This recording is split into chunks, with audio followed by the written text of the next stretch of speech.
What's up, guys? It's your boy Big J coming back at you from Lizard Juice today. And today I'm going to go over something I keep seeing it show up on like the blogs. That blog's getting a lot of traction. It's everybody's got a leaky tank. Everybody's got a leaky tank. So I'm going to go over a couple reasons why your tank leaks and how to fix it. Okay? So, number one, the settings on your device could be wrong. All right, that's number one.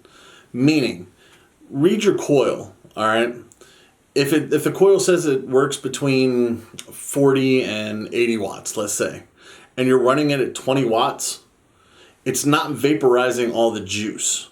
Okay, and that's going to lead to leaking. That's a simple fix.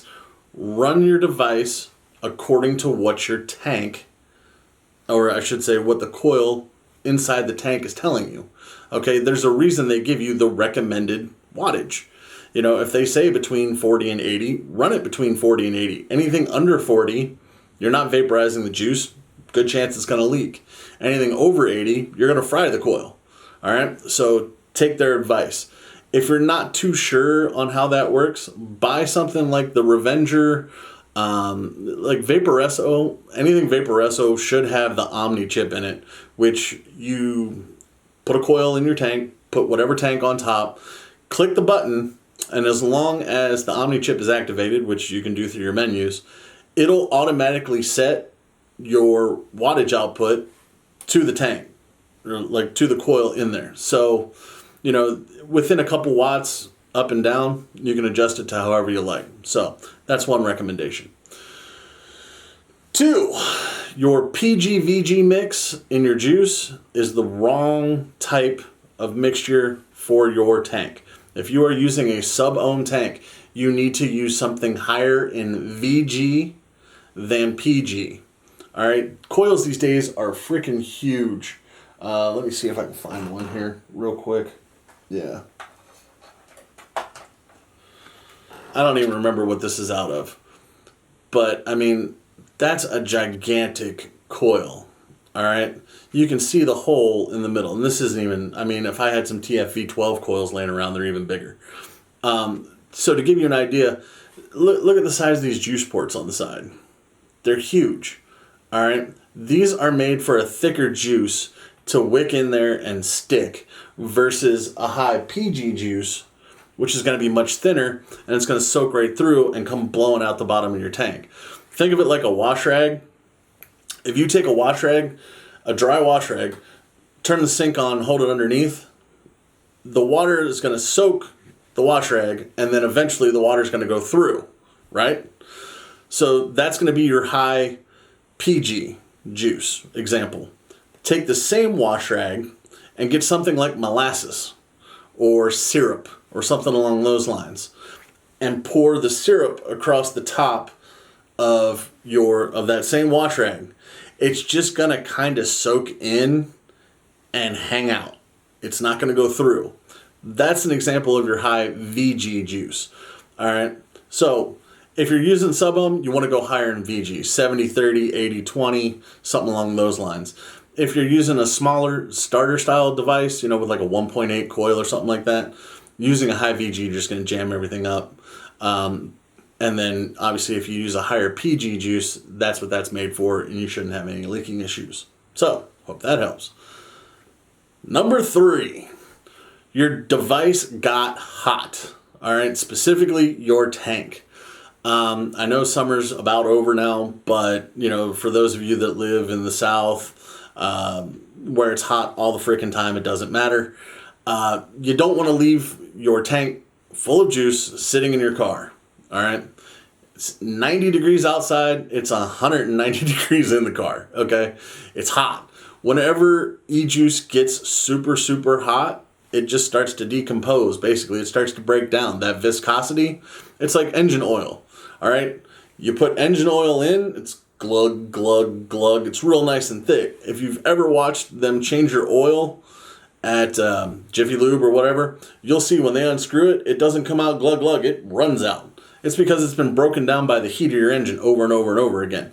Same concept. If you leave this sitting in your car, or even if you're at work and you leave it sit, you might be in the air conditioning, but if you leave it sit on the window where it's getting direct sunlight, anytime this stuff heats up past room temperature, for the most part, you know, over 100 and some degrees, whatever. You get what I'm saying. Strike that last part. But you get the idea. Don't let this get hot. If it gets hot, the viscosity is no longer there, so it's no longer thick.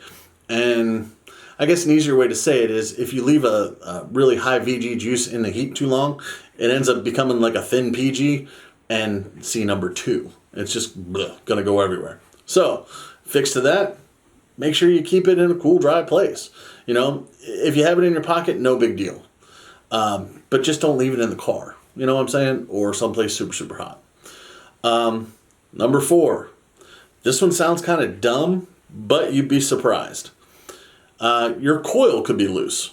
All right? Let's just say you bought the tank, works fine, works great, everything's hunky-dory.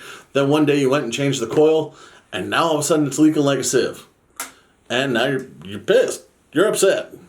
Well, it might not be the tank's fault. You might not have screwed the coil all the way in. I know that sounds super simple, but sometimes it's the simple stuff that screws you up. It really is.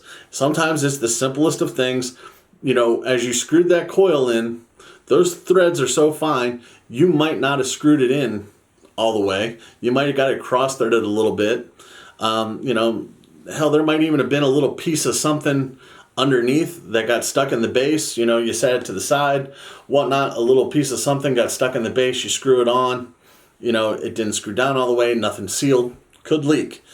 Not saying that's what's happening, I'm just, trust me, I'm ballparking here. You know, I've had all these things happen to me at one point in time or another, that's why I'm telling you. And last but not least, it could just be a bum coil. All right, you could have gotten a bum coil.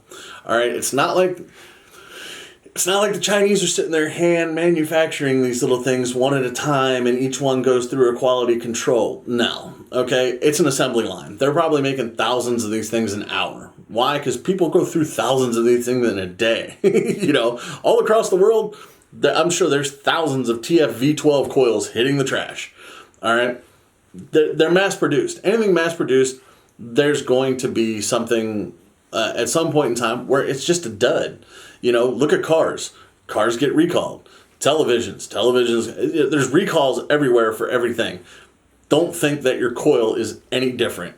All right, and just because when they do identify one, oh, that one's messed up, that doesn't mean the line hasn't still been running for like 30 minutes.